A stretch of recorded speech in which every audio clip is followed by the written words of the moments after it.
يضلله فلا هادي له نشهد أن لا إله إلا الله نشهد أن محمدا عبده ورسوله لا نبي بعده أما بعد كما قال الله تعالى عز وجل في كتابه الكريم نعوذ بالله من الشيطان الرجيم بسم الله الرحمن الرحيم يا أيتها النفس المطمئنة ارجعي إلى ربك راضية مرضية فادخلي في عبادي وادخلي جنتي الآية وكما قال نبينا محمد بن عبد الله من سلك طريقا يلتمس فيه علما سهل الله به طريقا إلى الجنة الحديث صدق الله العظيم.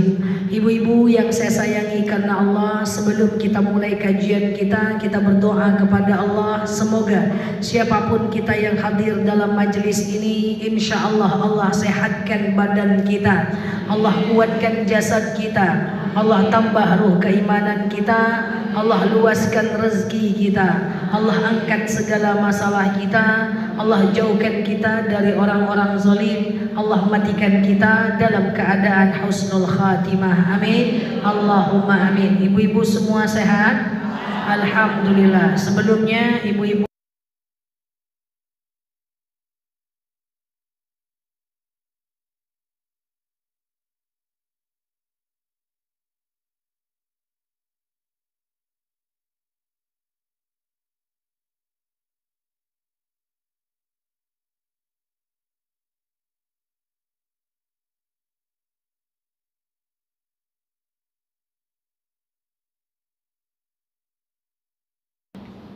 Oke, sebentar ya. Kita lanjut kajian kita hari ini, ibu-ibu yang saya sayangi karena Allah. Kemarin terakhir kita membahas tentang sejarah Nabi ya, yang waktu itu terputus karena jam ya. Oke, terputus bukan karena kehendak kita, karena jam. Saya mau aja ceramah sampai besok pagi kan, tapi ibu-ibu aja sini, saya pulang. Oke ya, ibu-ibu yang saya sayangi karena Allah, kita review sebentar, lalu kemudian kita lanjutkan tentang sejarah daripada baginda Nabi, proses hijrah beliau secukup waktu kita. Setuju ya? Oke, setuju ya? Oke, coba dibantu review. Rasulullah lahir di mana? Di kota Mekah. Di rumah tempat Rasulullah dilahirkan. Ketika Rasulullah lahir, kita review sebentar baru kita lanjut ya. Ketika Rasulullah lahir, lalu kemudian Rasulullah Sallallahu ini dalam rangka Muharram, karena tanggal 27 nanti 1 Muharram ya. Lalu ketika Rasulullah lahir, bapaknya sudah meninggal, dan kemudian ketika lahir daripada Siti Aminah, ternyata air susunya nggak ada, betul? Lalu kemudian Rasulullah disusukan oleh seorang wanita yang datang dari kota Taif ya, yang bernama Halimah dia. Berapa tahun dengan Halimah? 2 tahun. Kembalikan ke kota Mekah, lalu kemudian dibawa lagi ke kota Taif. Totalnya berapa lama? 4 tahun. Lalu balik ke kota Mekah dengan Siti Aminah. Dengan Siti Aminah hiduplah Rasulullah selama 2 tahun. Usia Rasulullah 6 tahun, meninggallah orang tuanya yang bernama Siti Aminah. Akhirnya dipindahkan kepada kakeknya yang bernama Abdul Muthalib. Sampai umur 8 tahun, akhirnya Rasulullah Abdul Muthalib meninggal. Berarti berapa tahun Rasulullah dengan Abdul Muthalib? 2 tahun. Keluarganya meninggal semua. Itu sedih sekali ya, ala Rasulullah SAW itu ya. Lalu kemudian pindah perawatan kepada pamannya yang bernama Abu Thalib. Saya cepat kali enggak kan, karena ini cuma review aja kan ya. 8, 9, 10, 11, 12 hidup di kota Mekah berdagang dengan Abu Thalib. Nah, tahun ke-12, artinya usia 12 tahun Rasulullah itu hijrah atau berdagang ke negeri yang namanya negeri Syam ya. Negeri Syam itu negeri yang terdiri dari 4 negara ya. 4 negara adalah Lebanon, Suriah, Palestina, dan Jordan. Ya dong, 4 negara. Jadi usia 12 tahun itu Rasulullah itu udah jadi pedagang antar negara. Itu Masya Allah, anak kecil menjadi pedagang antar negara. Kenapa dulu orang dagang itu antar negara? Karena mencari manusia untuk membelinya. Ya, karena manusia masih sedikit. Ya, kalau kita jualan dimanapun, di tepi jalan, di ruko, di mana, samping rumah, tepi parit bisa jualan, manusia ada. Tapi pada masa itu tidak semudah itu. Rasulullah jalan ya 4 negara, akhirnya kembali ke kota Mekah. Dari usia berapa tadi jalan di negeri Syam? 12 tahun, 13, 14, 15, 16, 17. 5 tahun bekerja dengan Rasulullah, dengan Abu Thalib. Abu Thalib mulai berpikir, ini ponakanku ini daripada kerja dengan aku terus nih, nanti dia manja nih, lebih bagus aku lepas dia. Akhirnya Abu Thalib memperkenalkan Rasulullah kepada Khadijah.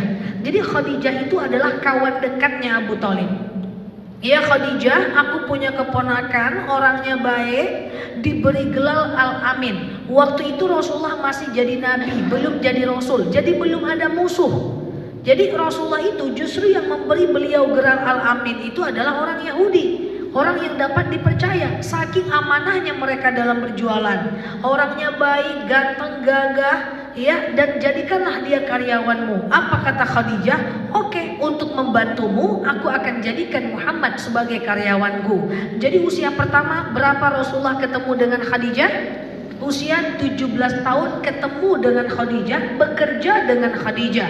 Lalu kemudian 17, 18, 19, 20, 21, 22, 23, 24, 25. 8 tahun kerja dengan Khadijah.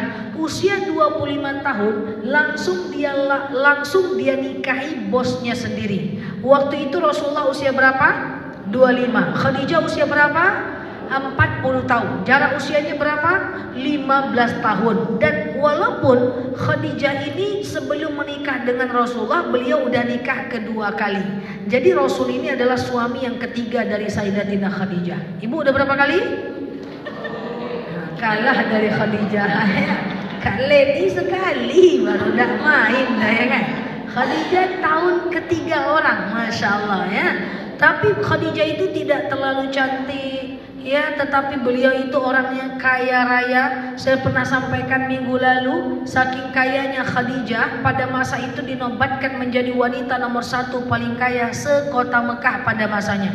Bayangkan kalau orang dulu kalau memang kaya itu kaya banget, karena mata uangnya pakai emas, betul ya? Kalau kita kaya pakai rupiah, orang dulu kaya pakai emas ya. Nah itu Masya Allah ya, sepertiga kota Mekah itu semua tanahnya Khadijah pada masanya. Nah usia berapa tahun nikah tadi? 25 ya. Apakah sudah diangkat jadi Rasul? Belum. Usia 25 tahun masih menjadi Nabi, menghabiskan hari-hari dengan Khadijah. Mereka suami istri berdagang, yang menjadi kawan dagangnya adalah Abu Jahal, Abu Sofyan, Abu Lahab, Abu Thalib, dagang. Sampai Rasulullah usia 40 tahun, Khadijah usia 55 tahun. Ya dong. Sampai Rasulullah usia 40 tahun, Khadijah berusia 55 tahun. Nah itu kaya raya, masalah belum ada Bu. Karena Rasulullah belum berdakwah Bu. Kita ini kalau tidak banyak berbuat, tidak banyak musuh. Banyak berbuat, baru banyak salah. Maka kalau nggak mau berbuat, kalau nggak mau disalahin, nggak usah berbuat apa-apa. Macam kami nih, ya pendakwah ini, semakin banyak ngomong, semakin banyak salah, disalahkan dan dicari kesalahannya. Kalau nggak mau digitukan, nggak usah ngapa-ngapain, nggak usah dakwah, di rumah aja gitu. Hah? Benar saja, ya kan? Jadi semakin kita banyak berbuat, semakin kita akan banyak salah. Neng aku begini, tapi aku disalahin ya karena berbuat. Kalau nggak mau disalahin, nggak usah berbuat. Semakin banyak orang itu berbuat, semakin banyak kemungkinan dia salah. Jadi atau semakin banyak kemungkinan tidak disukai. Nah, jadi di usia 40 tahun Rasulullah mulai bingung. Ini kawan-kawanku Abu Lahab, Abu Sofyan, Abu Jahal, Abu ini kenapa nih menyembah berhala ini? Kenapa mereka melukis lalu kemudian mereka gantung di Ka'bah lalu mereka sembah? Kenapa mereka bangun patung, mereka taruh di dalam Ka'bah lalu mereka sembah? Ya, Rasulullah bingung ini. Ini udah syirik ini. Akhirnya Rasulullah tinggalkan dagangannya. Rasulullah tinggalkan galehnya, ditutupnya kadainya. Nah, itulah bahasa Allah. Lalu dia kabur ke Gua Hira. Dari rumah Rasulullah ke Jabal Nur 7 kilo jalan kaki. Kalau kita mau ke Jabal Nur naik taksi. Kalau Rasulullah jalan kaki 7 kilo, naik lebih kurang 3 jam ke atas, serondok di Gua Hira 3 hari 3 malam. Kan begitu kan? Ketika serondok sembunyi di Gua Hira, turun wahyu, Iqra bismi rabbikal ladzi khalaqal insana min 'alaq. Akhirnya Rasulullah menggigil. Iyalah Bu, lagi sendiri di atas gunung terdengar suara dari balik bukit. Takut kan? Takut. Suara apa itu? Rasulullah menggigil. Takutlah. Bu, 6.666 ayat, 114 surat itu turunnya selama 23 tahun Bu. Al-Quran itu Bu, 13 tahun turunnya di Mekah dan 10 tahun turunnya di kota Madinah. Setiap ayat Al-Quran turun, Rasulullah susah Bu, karena Al-Quran itu turun kadang-kadang gerincingan lonceng peka ke telinganya, kadang-kadang Jibril ngomong di balik bukit, kadang-kadang Rasulullah itu merasakan burung yang memekik ke telinganya, kadang-kadang di atas langit ada wahyu turun melalui malaikat Jibril. Ketakutan Bu. Jadi Rasulullah tuh menerima wahyu nggak kayak kita. Halo besti, wahyu turun, nggak gitu Bu. Ketakutan Bu, terkejut-kejut Rasulullah. Akhirnya Rasulullah turun menggigil, kedengaran suara yang beliau dengarkan. Lalu kemudian Sayyidatina Khadijah bilang, sepertinya engkau ini udah diangkat menjadi Rasulullah. Akhirnya di mana Rasulullah dakwah pertama? Masih ingat kemarin? Di Bukit Safa dan Marwah. Rasulullah pergi ke Bukit Safa dan Bukit Marwah, lalu Rasulullah kemudian berdakwah di situ. Berdakwah, kawan-kawannya Abu Lahab, Abu Sufyan, Abu Jahal, Abu bingung. Ini apa nih yang dibaca oleh Rasulullah nih? Ya ini sihir ini ayat-ayat sihir ini pendusta. Karena bahasa Arab Al-Quran tidak sama dengan bahasa Arabnya orang Arab.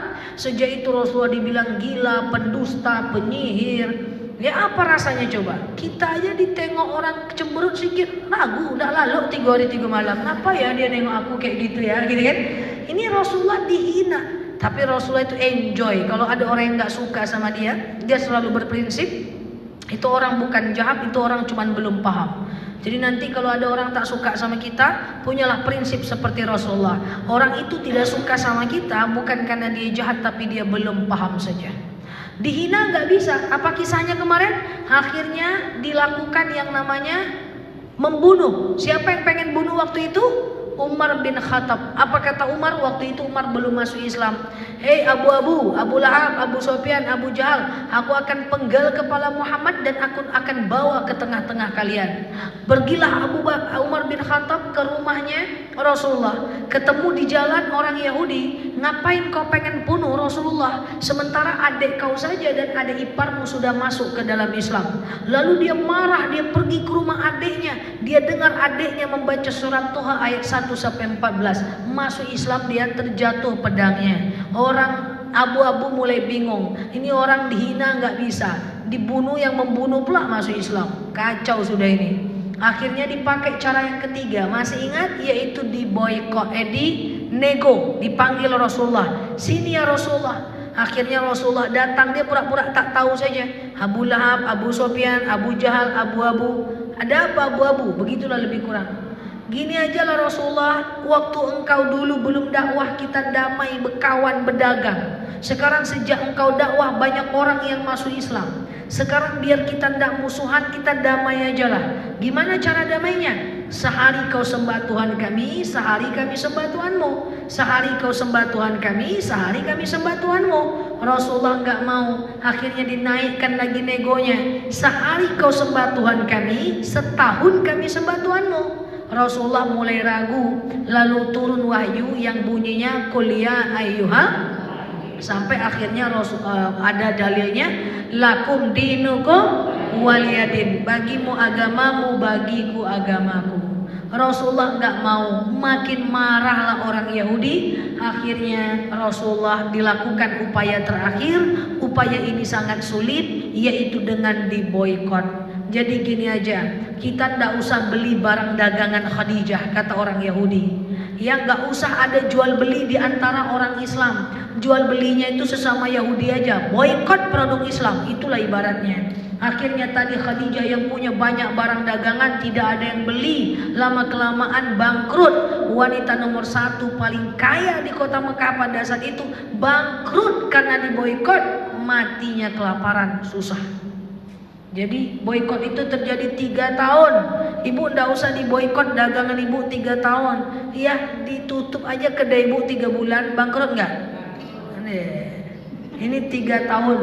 300 orang kaum muslimin mati kelaparan. Ada yang makan tulang belulang unta yang udah busuk, ada yang makan kayu-kayu kering, mati kelaparan. Dan diantara yang mati saat dalam kondisi susah adalah Khadijah.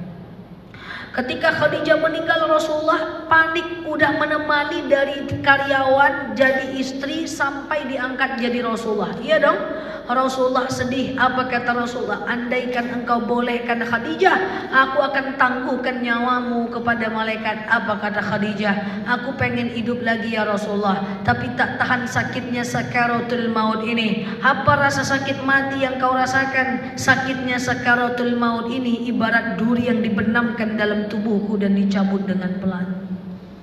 Akhirnya Khadijah meninggal dunia, istri kesayangan Rasul, istri pertama Rasulullah. Apa kata Khadijah? Andaikan aku mati nanti, kau gali kuburku ya Rasulullah. Kau ambil tulang belulangku dan kau jadikan senjata untuk engkau berperang. Bayangkan, anaknya sudah habis, hartanya sudah habis. Saat meninggal, andaikan dibolehkan kau gali kuburku, kau ambil tulang belulangku dan kau jadikan senjata dalam berperang. Ya Allah Karim, setelah Khadijah meninggal, 6 bulan setelah itu meninggal pula Abu Thalib. Rasulullah sendiri akhirnya. Ketika Rasulullah sendiri, tentu makin kuat orang ingin membunuhnya, betul ya? Akhirnya Rasulullah kabur ke kota Taif. Kabur ke kota Taif. Orang Taif jahatnya lagi luar biasa. Orang Taif yang dulu, jangan yang sekarang. Yang sekarang baik-baik, ya kan? Jahatnya luar biasa. Belum Rasulullah masuk kota udah dilempar pakai batu, dilempar pelipisnya berdarah sampai ujung kakinya. Lalu Rasulullah kemudian sembunyi di balik pohon. Malaikat Jibril marah. Ya Rasulullah, irfa yada ilak sama. Kau angkat tangan kau ke langit sekarang juga. Kau minta kepada Allah agar aku balikkan bukit Taif ini. Nanti akan aku balikkan bukit ini. Apa kata Rasulullah? Jangan Jibril. Rasulullah mengangkat tangannya dan berdoa. Allahumma ja'al haza baladan aminan warzuq ahlahu minats thamarat. Ya Allah, berikan bukit Taif ini bukit yang aman. Berikan mereka makanan dari buah-buahan. Andaikan mereka tahu apa yang aku sampaikan, mereka pasti tak sejahat ini. Mereka jahat cuman karena belum paham. Ada orang jahat didoakan oleh Rasulullah. Cuma 1 minggu Rasulullah ke Taif, balik ke kota Mekah. Di kota Mekah pengen dibunuh. Ketahuanlah oleh sahabat Rasulullah akan dikepung rumahnya. Ali bin Abi Thalib bilang, saya yang menggantikan tempat tidur engkau ya Rasulullah. Biar kalau aku mati ya Rasul, tengah malam nanti cuman aku yang mati. Kalau aku mati cuman keluargaku yang sedih. Tapi kalau engkau yang mati, seluruh umat akan bersedih. Bayangkan. Akhirnya Ali bin Abi Thalib tidur di tempat tidurnya Rasulullah, menggantikan, menipu orang-orang Yahudi. Nah, ketika Rasulullah lewat pintu belakang ketemu orang Yahudi, apa perintah Allah? Kau ambil pasir, kau lemparkan, lalu dibutakan oleh Allah matanya orang Yahudi. Rasulullah pergi dengan Abu Bakar hijrah dari Mekah ke Madinah, lebih kurang 450 km dari kota Mekah. Dari sini Bukit Tinggi 300-an kilo lah, ya sampai Padang lah, berjalan kaki. Letalo.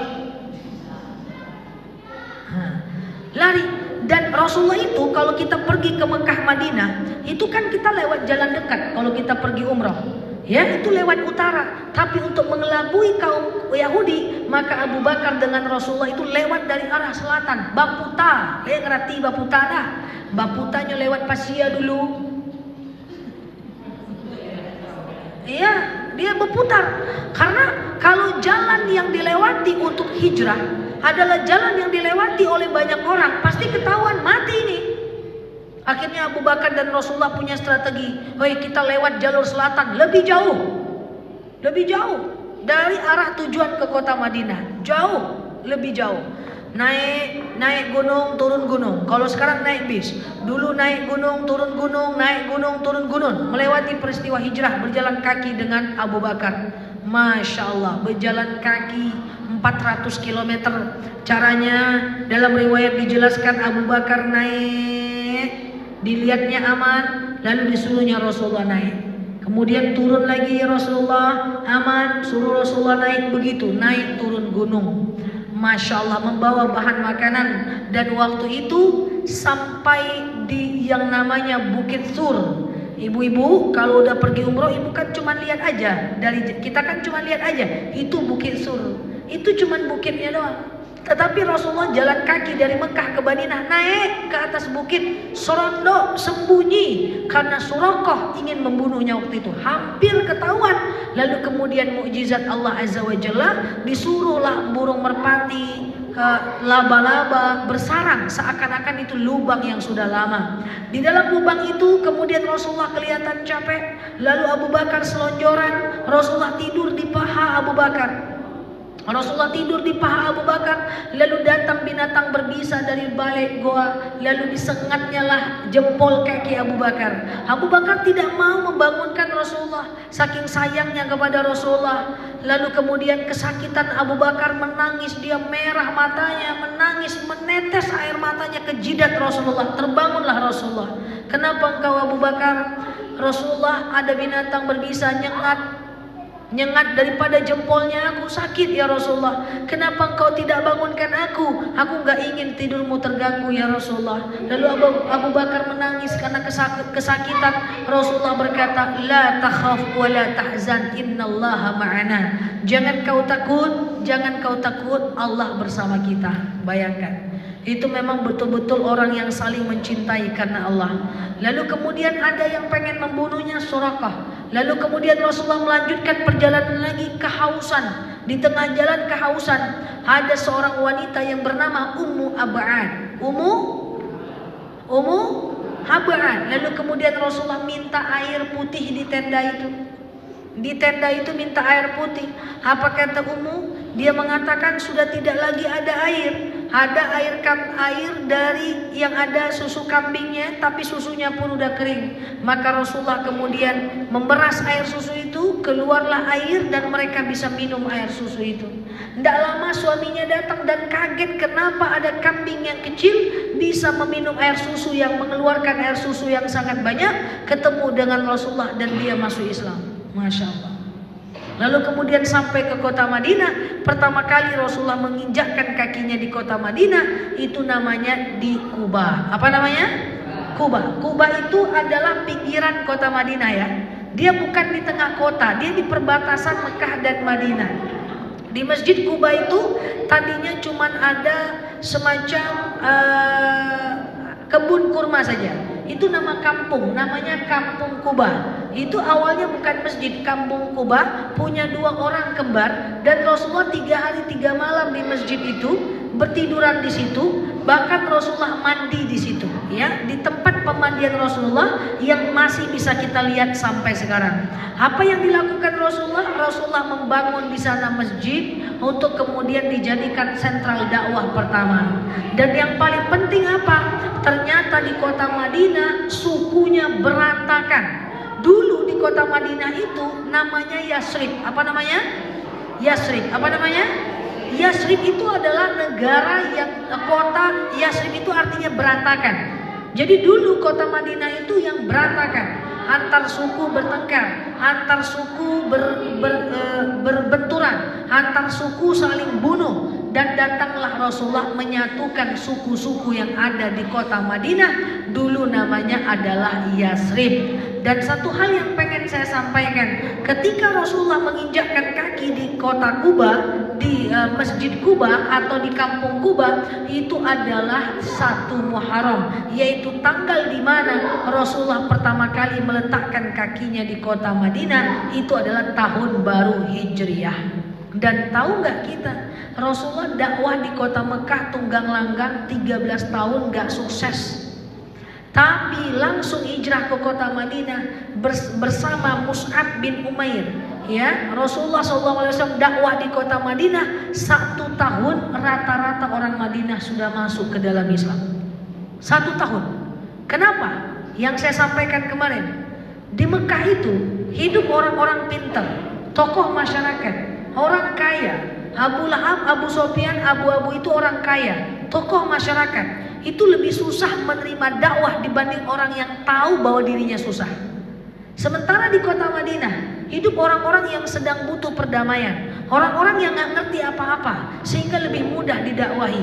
Dan karakter Mekah dengan Madinah dari dulu sampai sekarang beda. Ibu kerasakan kayak mana di kota Mekah? Keras, ya. Kalau bahasa awalnya mari Arya sih, ya kan? Orang Mekah itu keras sampai sekarang. Cuman jarak 450 km. Di kota Madinah orang-orangnya lembut. Beda nggak polisi-polisinya? Polisi wanita Mekah Madinah beda? Beda. Mau masuk masjid Mekah, mau masjid Nabawi beda? Kalau masuk masjid Nabawi kita ribut apa dia bilang? Duhul. Kalau orang Mekah ya, tapi hatinya baik kan. Marah ya. Kalau budaya kita bilang macam marah gitu ya, dia beda itu ya, karena itu adalah karakter. Dua-duanya hati baik saja. Nah di Mekah baru 1 tahun dakwah Rasulullah itu dahsyat luar biasa. Saya ceritakan beberapa poin gaya dakwah Rasulullah yang ada di kota Madinah. Ibu-ibu, di kota Madinah itu namanya kaum Ansor, kaum orang-orang yang punya tanah, yang punya rumah. Sementara orang Mekah yang hijrah ke kota Madinah namanya adalah orang muhajirin, yaitu orang-orang yang hijrah. Mereka walaupun orang Ansor itu sangat suka dengan orang muhajirin yang datang ke kota Mekah bersama Rasulullah, karena Rasulullah itu langsung menjadi pemimpin pada masa itu dan mendamaikan orang-orang yang berkelahi di kota Madinah. Satu ketika, bagaimanakah akhlak Rasulullah? Suatu ketika lagi panen kurma. Nah ini akhlak Rasulullah luar biasa.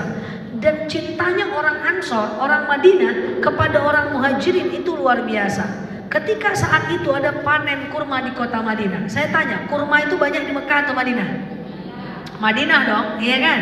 Lagi ada panen kurma, orang Ansor membagi 2 kurma dalam 2 gonilah bahasa kitanya. Ini untuk orang muhajirin, ini untuk orang Ansor. Yang membagi adalah orang Ansor. Yang punya kurma adalah muhajirin atau Ansor? Yang punya kurma? Ansor dong.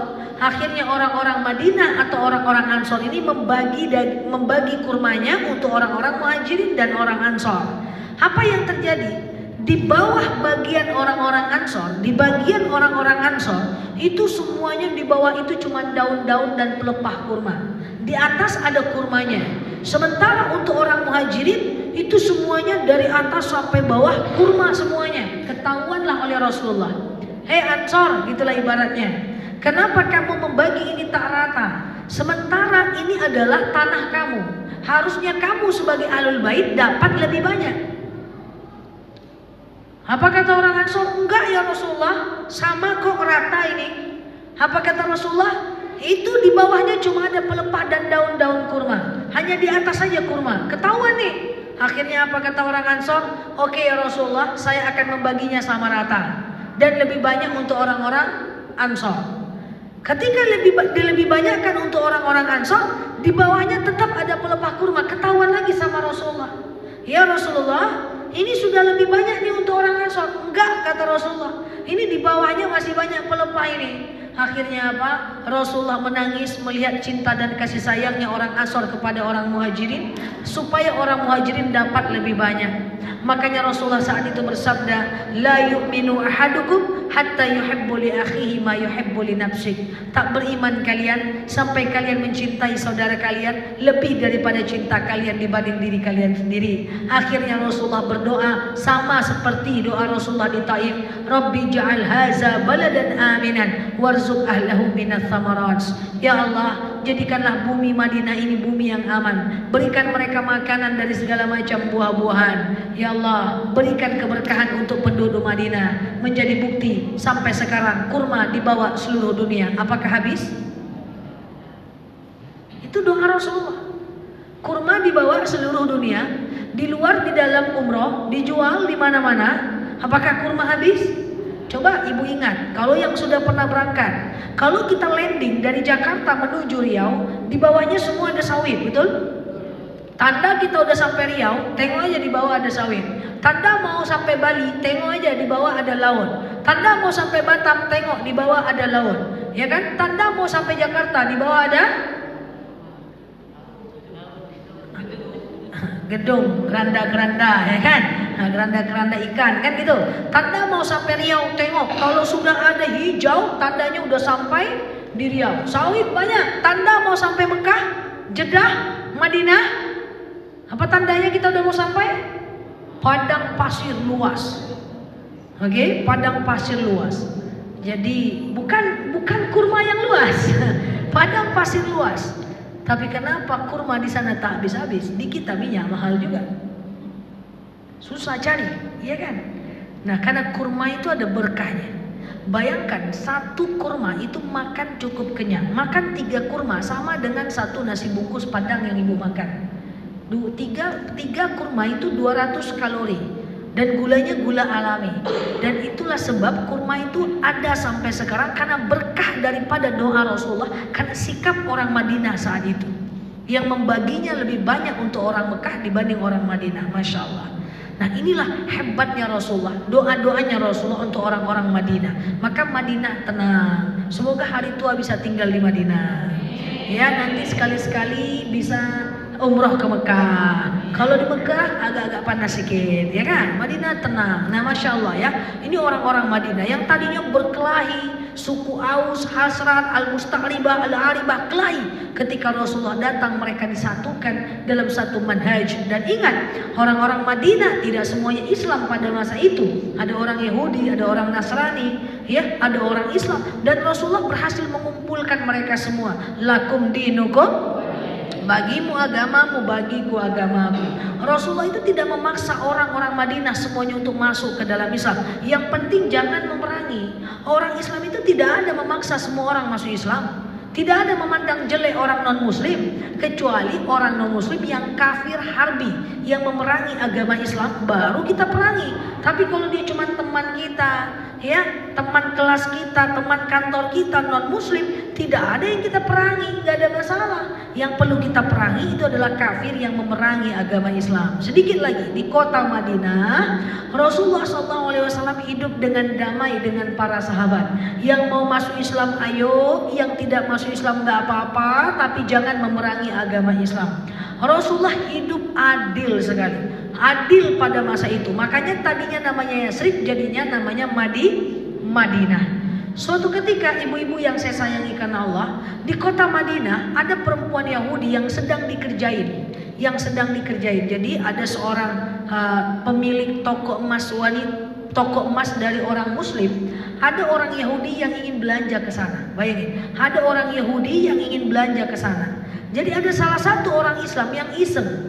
Wanita Yahudi ingin belanja ke sana, lalu salah satu orang Islam iseng. Apa yang dilakukannya? Dia ikat jubah orang Yahudi tadi, diikatkannya ke batu. Tejlungkanlah perempuan Yahudi ini. Yang punya kerjaan siapa? Orang Islam. Jadi si perempuan ini pengen belanja. Lalu kemudian Rasulullah SAW, lalu kemudian ada orang Islam, diikatnya lah jubah orang Yahudi ini. Pas dia mau jalan, tejlungkal dia. Paham ya? Teriaklah dia, mana pemimpin kalian? Maka kemudian pada saat itu pemerintah memerintahkan tolong cari orang Muslim ini. 2000 tentara diarahkan untuk mencarinya. Walaupun yang dizalimin Yahudi tetap dibela dalam negara Islam. Masya Allah. Nah, inilah hebatnya Rasulullah pada masanya. Ya, di kota Madinah. Nah, ibu-ibu yang saya sayangi karena Allah, sehingga Madinah itu menjadi kota yang aman seperti sekarang. Madinah itu artinya kota yang aman, nyaman. Yang tadinya namanya Yasrib, jadi namanya kota Madinah yang sangat aman. Memang Madinah itu kenapa lebih nyaman? Karena datarannya rendah. Datarannya itu datar. Kalau di Mekah kan naik turun bukit kan. Kalau lutu ila sakila payah sekete kan. Nah, jadi itu Masya Allah. Begitulah gaya kehidupan Rasulullah yang ada di kota Madinah. Dan meninggalnya di mana?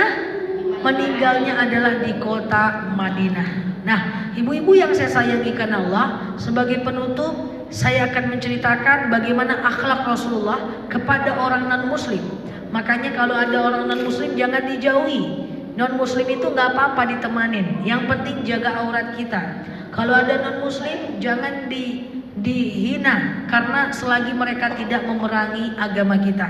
Nah, Apa yang terjadi? Sering dalam riwayat dijelaskan Rasulullah SAW ketika tinggal di kota Madinah, ada orang non-muslim datang ke rumahnya, dia selalu potong kambing dan memberi makan. Ibu kalau non-muslim datang, ibu potong apa? Non-muslim datang dia potong. Makanya jangan ragu. Kemarin masih ada yang nanya, Ustazah apa hukumnya sedekah ke non-muslim? Kata Pak Ustadz nggak boleh. Siapa bilang nggak boleh? Rasulullah itu rajin sedekah dengan non-muslim. Bahkan tidak perlu Rasulullah itu diketahui bahwa dia sedekah dengan orang non-muslim. Sebagai penutup, masih ingat cerita saya? Suatu ketika Rasulullah meninggal dunia di kota Madinah, Abu Bakar, bapaknya Rasulullah, langsung menemui anaknya Aisyah. Aisyah itu istri Rasulullah tapi kan anak Abu Bakar, betul ya? Nah, ya Aisyah, apa yang sering dilakukan oleh ayahmu yang belum oleh suamimu yang belum ayah tiruna? Apa kata Aisyah? Kayaknya semua yang dilakukan Rasulullah udah ayah tiru ya. Oh, adalah kasih aja satu amalan yang Rasulullah lakukan tapi ayah belum lakukan. Nah, apa kata Aisyah? Oke ayah. Ayah pergi ke pasar samping Masjid Nabawi. Di sampingnya ada orang buta yang selalu meminta-minta dan selalu dikasih Rasulullah makan sepanjang tahun. Sepanjang tahun, bukan sepanjang hari ya. Ketika Abu Bakar datang kepada orang buta itu mengikuti gaya dan jejaknya, pokoknya apa yang dilakukan Rasulullah, Abu Bakar tuh pengen lakukan. Makanya bahasa kitanya Abu Bakar itu adalah KW supernya Rasulullah. Pas dia ketemu dengan orang buta itu, terkejut Abu Bakar. Masa ini orang yang disuapkan oleh Rasulullah makan? Orang dia menghina Rasul. Jadi zikirnya itu bukan astagfirullah, astagfirullah, bukan. Zikirnya Rasulullah gila, Rasulullah gila, Rasulullah pendusta, Rasulullah tukang sihir. Terkejut Abu Bakar. Tapi karena itu perintah Aisyah, lalu Abu Bakar mengambil kurma dan dia suapkan ke mulut orang buta itu. Ketika disuapkan, ditangkap tangannya oleh orang buta itu. Terkejut Abu Bakar. Apa kata orang buta itu? Man haza, kau ini siapa? Apa kata Abu Bakar? Aku ingin memberikan kau makan seperti biasa. Engkau bukan orang yang biasa memberikanku makan. Kenapa? Engkau tahu aku bukan orang itunya. Engkau kan buta. Apa kata orang itu? Orang yang biasa memberikanku makan itu kurmanya dia lunakkan dulu. Lalu dia suapkan dengan penuh cinta. Kayaknya Abu Bakar kok disangkangannya aja kan. Tak kaji orang buta kan. Nah ini orang yang biasa doh. Lalu apa kata Abu Bakar?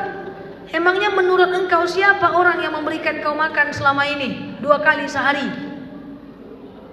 Dia itu adalah orang yang memusuhi Rasulullah. Loh kenapa engkau tahu? Karena setiap aku hina Rasul, semakin dia banyak kasih aku makan. Ini musuh Rasulullah pasti. Disangkanya Abu Lahab, Abu Sofyan, Abu Jahal, Abu. Semakin aku hina Rasulullah, semakin dia kasih aku makan. Semakin aku hina Rasulullah, semakin dia kasih aku makan. Rasul Abu Bakar menangis. Saat meninggalnya Rasulullah, Abu Bakar menangis. Begitu akhlak Rasulullah. Ya Allah Karim, tahukah engkau siapa yang ngasih kau makan selama ini? Mana sekarang orangnya? Orangnya sudah pergi meninggalkan engkau. Siapa dia? Orang yang selama ini menyuapkan kau makan adalah Rasulullah. Orang yang setiap kau hina dia lumatkan, dia kasih kau makan dengan penuh kelembutan. Semakin kau hina dia, semakin dia kasih kau makan dengan penuh kelembutan. Semakin kau hardik dia, semakin kau kasih dia, dikasihnya kau makan. Menangislah orang buta ini dan dia menyesal. Akhirnya dia masuk ke dalam Islam. Masya Allah, itulah hebatnya Rasulullah. Karena Rasul itu tahu betul, ini orang bukan orang jahat ini. Ini dia belum kenal aja siapa saya ini. Dikasih Rasulullah makan tiap pagi, dibuatkan oleh Aisyah, dikasih lagi makan, dibuatkan oleh Aisyah, dikasih. Taulah engkau siapa yang orang yang ngasih kau makan adalah Rasulullah. Dipeluknya Abu Bakar dan dia masuk ke dalam Islam. Asyhadu an la ilaha illallah, asyhadu anna Muhammadar Rasulullah. Itulah akhlak Rasulullah. Jadi sebenarnya Bu, kalau kita pengen ikut akhlak Rasulullah, tenang hidup kita Bu. Jadi dihina itu nggak apa-apa, difitnah itu biasa saja. Rasulullah itu slow down gitu loh, santai saja, kan nggak ngaruh sama hidupnya. Dia mau dibilang gila, mau dibilang sihir, mau dibilang tukang tipu, nggak ngefek juga. Rasulullah tuh yakin banget itu bukan orang jahat si buta ini. Orang buta ini hanya digelapkan hatinya, belum dapat hidayah. Kalau dia dapat hidayah dia nggak akan sejahat ini. Masya Allah. Jadi tidak semua mirip Rasulullah, tapi minimal kita bisa mirip-mirip sedikit lah dengan Rasulullah. Kalau ada di antara kita orang menghina kita terus kita masih marah, mengamuk, jauh tuh dari Rasulullah ya. Jadi mulai sekarang kalau ada orang menghina kita, tak suka sama kita, bilang kita gila, bilang kita soalim, bilang kita macam-macam, ya udahlah Bu, tenang aja lah. Itu bukan karena orang jahat, cuma dia belum paham siapa kita. Ini akhlak Rasulullah yang luar biasa, sehingga wajar begitu dicintai sampai detik ini ya. Masya Allah ya. Jadi apapun yang terjadi pada diri kita, ingat Rasulullah. Capek kita, ingat Rasulullah.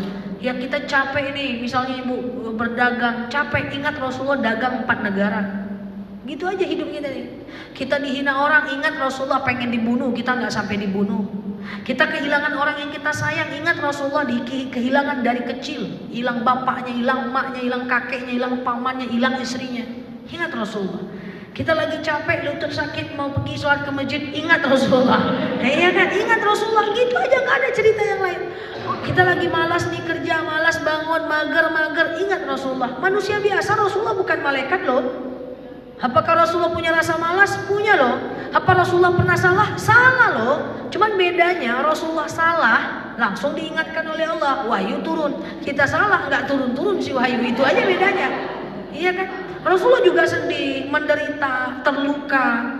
Rasulullah juga baper, sedih, ada rasa cemburu, sedih kehilangan, sama seperti kita. Cuma setidaknya walaupun gak mirip-mirip, kita mengikut, mencontoh daripada akhlak beliau. Masya Allah. Jadi tanggal 1 Muharram nanti adalah tanggal di mana Rasulullah perjalanan kakinya hijrah dari Mekah ke kota Madinah. Demikian dari saya. Wallahu a'lam bishawab. Semoga bisa meningkatkan kecintaan kita lagi kepada baginda Nabi. Nanti pelan-pelan kita bahas tentang Aisyah. Aisyah itu luar biasa juga kehidupannya. Ya, Sayyidatina Aisyah itu pembantunya 9. Ibu pembantu berapa? Ibu yang pembantunya. Khadijah itu kaya raya kan. Aisyah itu jadi dia yang mendakwahi, mendanai dakwah ya kan. Sementara Aisyah itu mantap makan uang suami dia. Ya, dia tidak bekerja, pembantunya 9, hidupnya manja karena Rasulullah kaya, bapaknya juga kaya. Jadi kalau ada ibu cuma di rumah aja ngalai-ngalai, tapi pinter. Ya, Aisyah itu pinter ya. Aisyah itu pinter, makanya Aisyah itu periwayat hadis terbaik. Hadis yang diriwayatkan oleh Aisyah semuanya adalah sahih. Ya, ahli perang, naik kuda, pemimpin perang. Kita naik bedanya 7 lungkang. Nah, dia enggak. Perang itu Aisyah itu luar biasa itu. Ya, manja dan pencemburu. Orang meninggal pun dicemburuinya. Khadijah udah meninggal, dicemburinya juga gitu. Jadi kalau ada ibu yang suka cemburu dengan suami, Aisyah nih bang, santai lah bang ya kan. Aisyah nih bang gitu. Iya kan, nah, itu Aisyah itu. Ya, Aisyah tidak terlalu banyak tertekan karena memang kondisi hidupnya udah di Madinah. Jadi Rasulullah itu sudah mapan pada masa itu. Tapi nanti kita pelan-pelan cerita. Rasulullah itu pernah menceraikan istrinya, anak Umar bin Khattab namanya Hafsah. Hanya persoalan jajan. Kan di poligami Hafsah, Aisyah dan satu istri lainnya. Jadi Hafsah ini kan orang dalamnya Rasulullah ya. Hafsah ini kan bapaknya ikut perang terus, Umar bin Khattab ya. Setelah ikut perang kan ada harta rampasan perang ya. Pokoknya setiap udah menang peperangan, Hafsah ini selalu nanya ke bapaknya Umar bin Khattab, menang ya, menang. Dia datang ke istrinya yang lain tuh, wih Rasulullah menang, tambah jajan yuk, gitu-gitu. Itu gayanya Hafsah. Ya, memprovokatori sedikit lah. Ya, sampai akhirnya sempat diceraikan dan akhirnya dirujuk kembali. Nanti pelan-pelan kita cerita supaya ibu tahu nanti ibu ini siapa sebenarnya. Apakah ibu Aisyah? Apakah ibu Khadijah ya kan? Atau ibu Fatimah yang kerja terus yang malam memenuhi kebutuhan keluarga. Atau ibu Siti Sauda. Siti Sauda itu beliau itu selalu dapat uang dari Rasulullah, tapi bukan untuk dirinya. Setiap dapat uang dia jalan ke Masjid Nabawi, dia bagi-bagikan sama orang. Ada karakter istri teman saya begitu. Dia curhat ke saya, setiap dikasih nafkah Nel, habis duit itu. Ditanya kemana? Masjid, untuk masjid terus. Santailah Sauda tuh. Ya, dakwahnya ada yang gayanya seperti itu ya. Ada yang suka cemburu, ada yang sedikit-sedikit suka cari masalah. Pelan-pelan kita bahas, tapi tentu butuh waktu yang sangat panjang supaya ibu tahu ibu ini siapa sebenarnya. Nampaknya di sini banyak wajah-wajah Khadijah. Oke. Wallahu a'lam bishawab. Ala hazihi niyah al-Fatihah.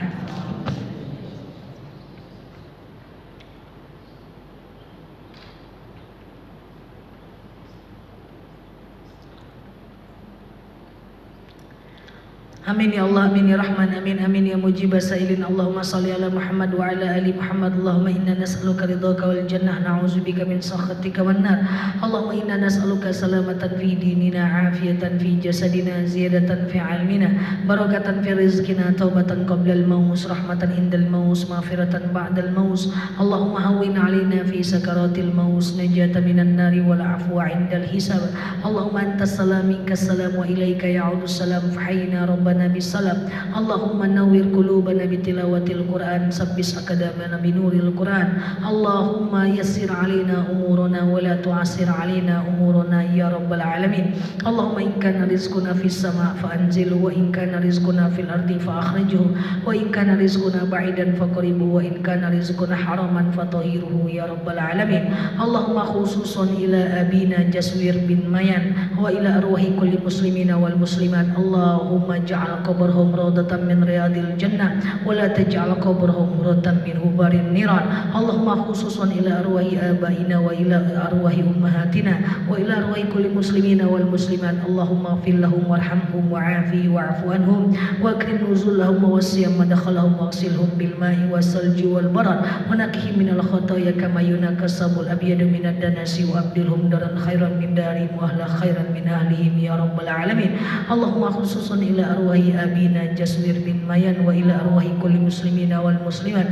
Allahumma la tahrimna ajrahum wa la taftimna ba'dahum waghfir lana wa lahum wa li ikhwanina alladhina sabaquna bil iman wa la taj'al fi qulubina ghillan lil ladzina amanu rabbana innaka ra'ufur rahim. Allahumma yassir alaina umurana wa la tu'assir alaina umurana ya rabbal alamin. Allahumma innal ladzi farada alaika al-Qur'ana la radduka illa ma'ad. Allahumma ansur ikhwanana mujahidina fi Palestin. Allahumma ansur ikhwanana mujahidina fi Iraq. Allahumma ansur ikhwanana mujahidina fi Mesir. Allahumma ansur ikhwanana mujahidina fi Indonesia ya rabbal alamin. Allahumma istajib du'ana ya Allah, sajib du'ana ya Rahman ya Rahim ya mujibas sa'ilin. Allahumma salli ala Muhammad wa ala ali Muhammad. Subhana rabbika rabbil izzati amma yasifun. Salam